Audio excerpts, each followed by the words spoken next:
ಎಲ್ಲಿದೆ ರೀ JDS? ಈಗ JDS ಎಲ್ಲಿದೆ? JDS ಪರವಾಗಿ ಕುಮಾರಸ್ವಾಮಿ ಏನಾರು ಮಾತಾಡ್ತಾ ಇದ್ದಾರಾ? ಕುಮಾರಸ್ವಾಮಿ ಅವರು ಮಾತಾಡ್ತಾ ಇರೋದು BJP ಪರವಾಗಿ. BJPಯ ಸ್ಪೋಕ್ಸ್ಮನ್ ಆಗಿ ಕುಮಾರಸ್ವಾಮಿನ ಬೇರೆ BJP ಅವರು ನೇಮಕ ಮಾಡ್ಕೊಂಡಿದ್ದಾರೆ. ಈಗ ಯಾವತ್ತಾರು ಒಂದು ದಿನ JDS ಪರವಾಗಿ ಕುಮಾರಸ್ವಾಮಿ ಅವರು ಮಾತಾಡಿದ್ದು ಯಾವ್ದಾದ್ರು ಒಂದೇನಾದ್ರು ಘಟನೆ ಇದೆಯಾ? ಒಂದು ನಮ್ಮನ್ನ ಬೈಲಿ ಬೇಕಾದ್ರೆ 100 ಬೈಲಿ ನಮ್ಮನ್ನ, ಏನು ನಮಗೇನು ಬೇಜಾರಿಲ್ಲ, 100 ವಿಚಾರ ಮಾತಾಡಲಿ. JDS ಪರವಾಗಿ JDS ಕೈ ಬಲಪಡಿಸಿ ಅಂತ ಏನಾರು ಹೇಳ್ತಾರೆ, BJP ಕೈ ಬಲಪಡಿಸಿ ಅಂತ ಹೇಳ್ತಾ ಇದ್ದಾರೆ ಹೊರತು JDSನ ಬಲಪಡಿಸಿ JDSನ ಹೋಯ್ತು. ತೆನೆ ಎತ್ತ ಬೇಳೆನ ಮುದ್ರ ಹಾಕ್ಬಿಟ್ಟು ಹೆಸರು ಬಿಸಾಕ್ಬಿಟ್ಟು ಹೊರಟು ಹೋದ್ರು. ಅವರು ಮುಗಿದೋಯ್ತು. ಪ್ರಧಾನಿ ಮಾಡಬೇಕು, ಹಾಗಾಗಿ ನಾವು ಬೆಂಬಲ ಕೊಟ್ಟಿದ್ದೀವಿ ಅಂತ ದೇವೇಗೌಡರು ಏನು ಹೇಳಿದ್ರಪ್ಪ?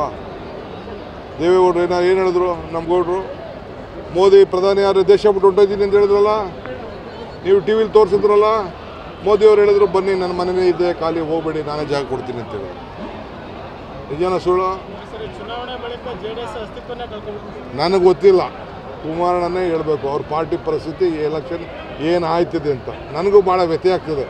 ಏನಪ್ಪ ಕಷ್ಟಪಟ್ಟು ಗೌಡ್ರು ಕಟ್ಟಿ ಇಟ್ಕೊಂಡಿದ್ರಲ್ಲ, ಏನು ಈ ಪರಿಸ್ಥಿತಿ ಬರ್ತಲ್ಲ ಅಂತ ನನಗೂ ನೋವಾಗ್ತಿದೆ. ನಾವು JDS ಅವರೇ ಜಗಳ ಆಡ್ತಿದ್ದೋ, BJP ಅವ್ರು ಏನು ಜಗಳ ಆಡ್ತಿರಲಿಲ್ಲ. ಈಗ ಬಂದು ಮುಂದಕ್ಕೆ ನೋಡಿಯಪ್ಪ, ಪಾಪ ಯಾರು ಬೇಕಾದ್ರೂ ನಿಲ್ಲಿಸಲಿ, ನಮ್ಗೆ ಯಾರು ಮಂಜುನಾಥ್ ಬಗ್ಗೆನೂ ನಮ್ಗೆ ಗೌರವ ಇದೆ, ಕುಮಾರಣ್ಣನ ಬಗ್ಗೆನೂ ಗೌರವ ಇದೆ, ಅವರ ಧರ್ಮಪತ್ನಿ ಬಗ್ಗೆನೂ ಗೌರವ ಇದೆ, ಮಗನ ಬಗ್ಗೆನೂ ಗೌರವ ಇದೆ, ಗೌಡ್ರ ಬಗ್ಗೆನೂ ಗೌರವ ಇದೆ. ಯಾರು ಬೇಕಾದ್ರೂ ನಿಲ್ಲಿಸಲಿ, ನಮ್ಮದೇನು ಅಭ್ಯಂತರ.